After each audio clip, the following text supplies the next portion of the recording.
When we think about built environment, when we just think about what we like, what we need, and what gets us out and moving around our city, and then we, if we think about, well-cleared sidewalks and lots of great, at-grade commercial space and a lot of activity on our street, and easy to get about, easy to move from home to work, to shop, to whatever you're going to do, the library.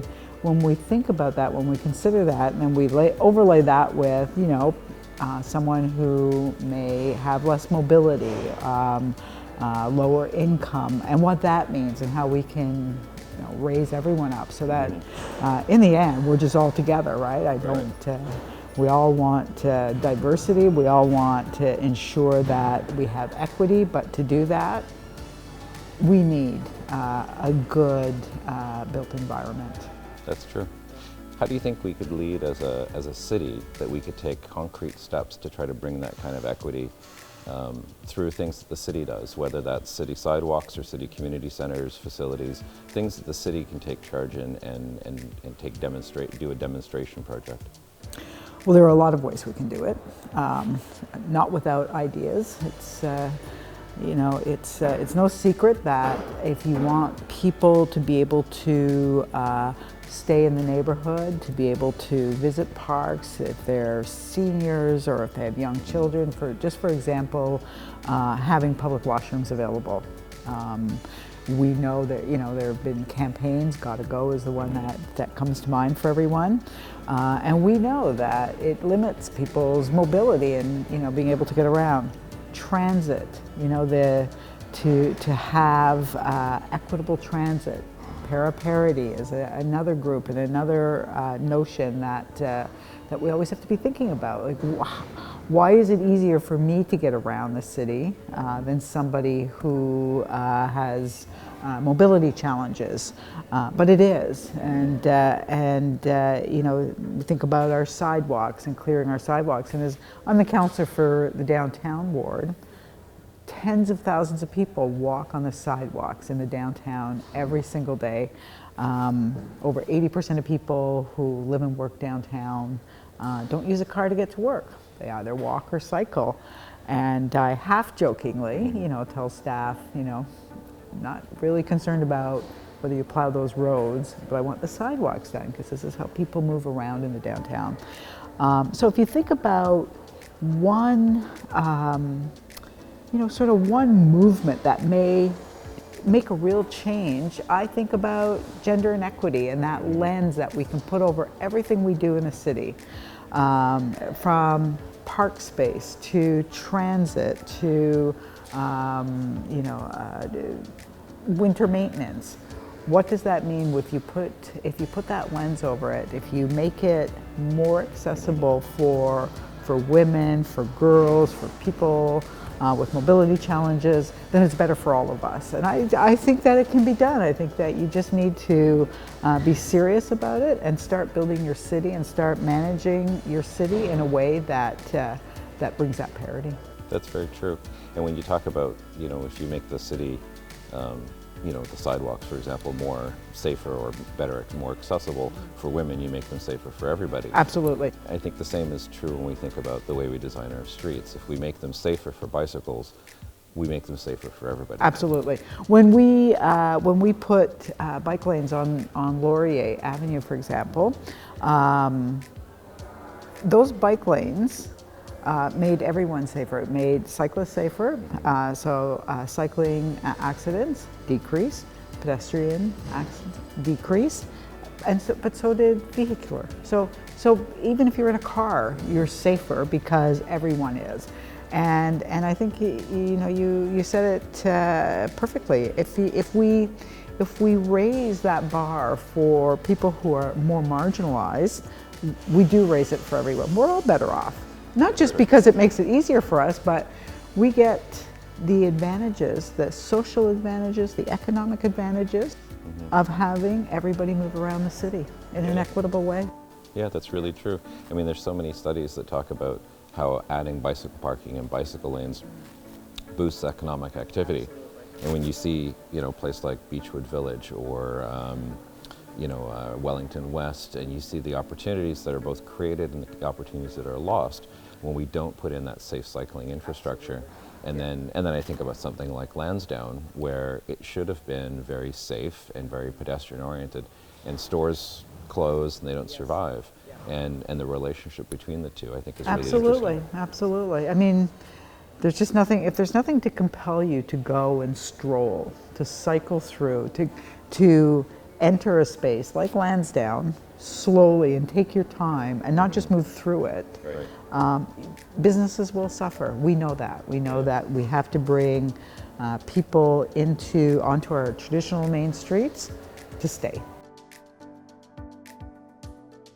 A few years ago, the City of Toronto brought in, as part of their site plan bylaw process, that the architect would have to permanently sign the building with a plaque at the main entrance. And that has helped kind of create a bit of a culture of people knowing who the architect of the building is. There's a bit of a name and shame, but there's certainly a sense of pride that comes with that Absolutely. Your architect's name is on that building and you're going to be proud of that work, and the world is going to know who does that. Do you think that the public would help the public understand who an architect is and what they do?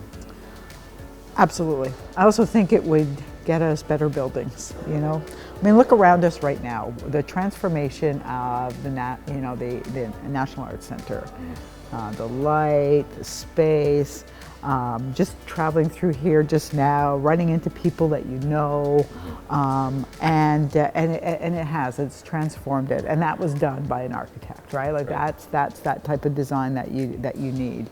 And when we think about development, we always think about who the developer is, but I always get criticized for when a building goes up and the renderings look one way and the finished product looks another way. Right. And I say, look, I agree, and the problem is that the developer's allowed to do that. They're allowed to switch out. But if the architect, like you said, had a stamp on that building, I doubt they would allow it to happen. Or so it helps us to, we can't regulate everything. We can't create laws for everything. It's difficult, and it's difficult to compel great builds.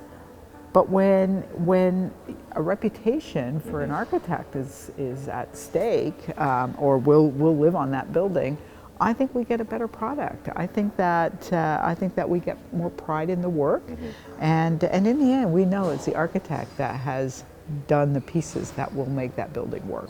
It's tough because beauty is a little bit in the eye of the beholder. For me, a building that seamlessly integrates with its community and stands the test of time is what's really important. To Absolutely. me, that's a sign of beauty. Absolutely, yeah. Beauty is subjective. I mean, what one person likes, maybe another doesn't.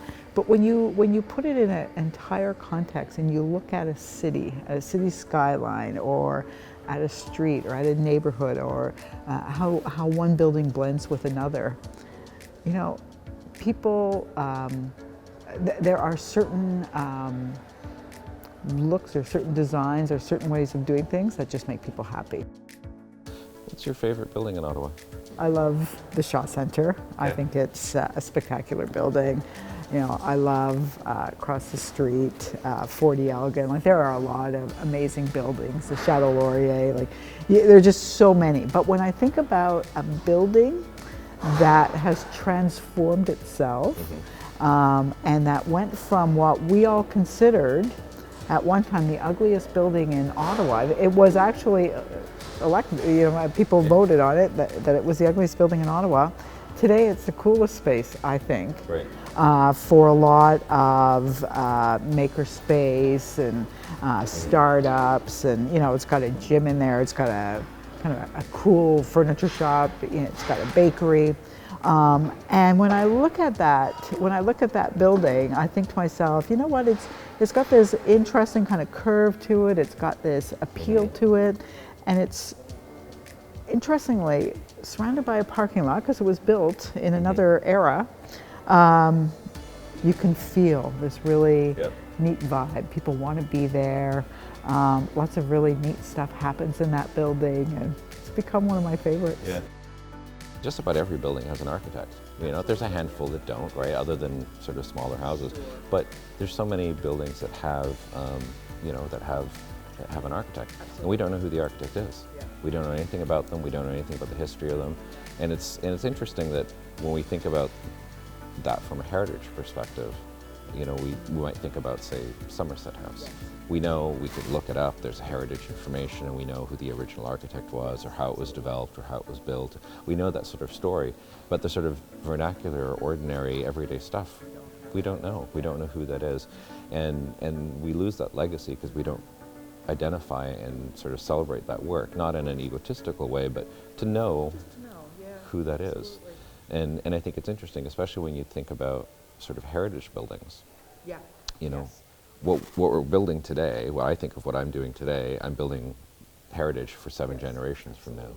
But the stuff that we have today, we really need to take better care of. And I think one of the losses that we have in our communities is when we invest in a piece of infrastructure, community center, and we don't maintain it, and we don't make it sort of part of our community, and it's 40 years later, how could we get new ideas for how to re-inhabit or reuse that space? You know, one option is to hold design competitions, ideas competitions, celebrate, you know, emerging practitioners, just to get ideas for how you could use a space. Well, that's such a topical question right now. We are in a time where we know we've got a housing crisis, housing emergency, and we know we've got to intensify, we've got to build more stock. And when we think about that, when I talk to people in my community about, you know, taking smaller lots and allowing more units on it, it's the right thing to do, and everybody agrees with that.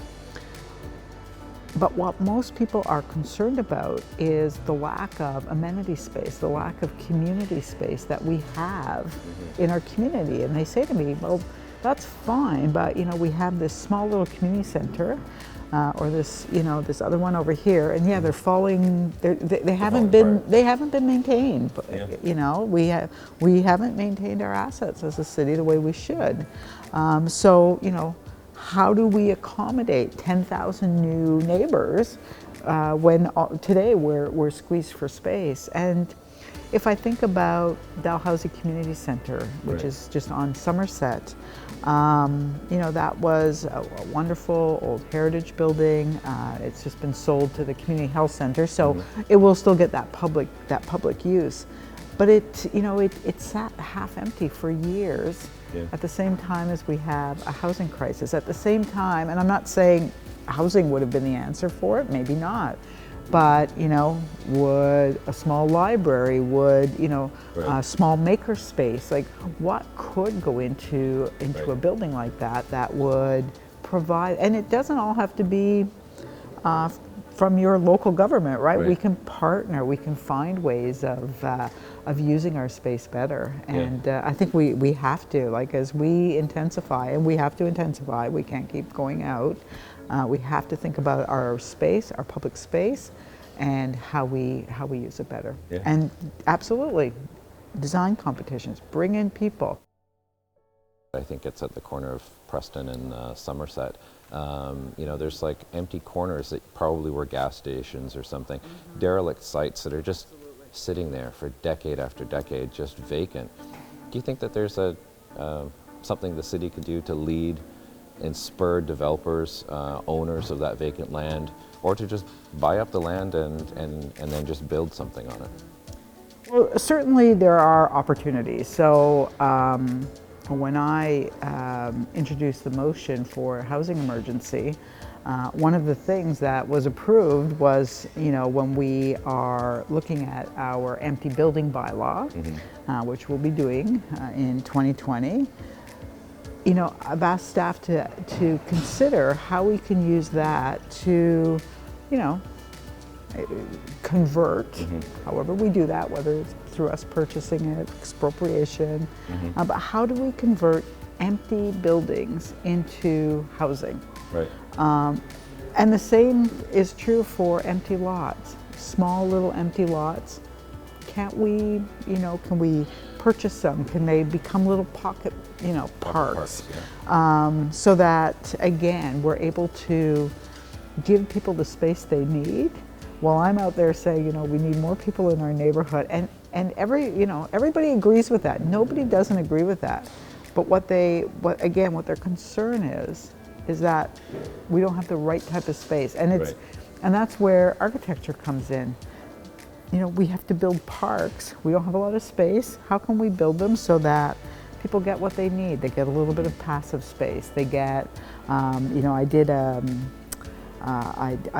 survey in the community about 2 years ago around what people are looking for in their parks, and I was surprised that the number one thing that people asked for was space where, small performance space outside. Right. People want to be able to sit outside and see small performances. Right.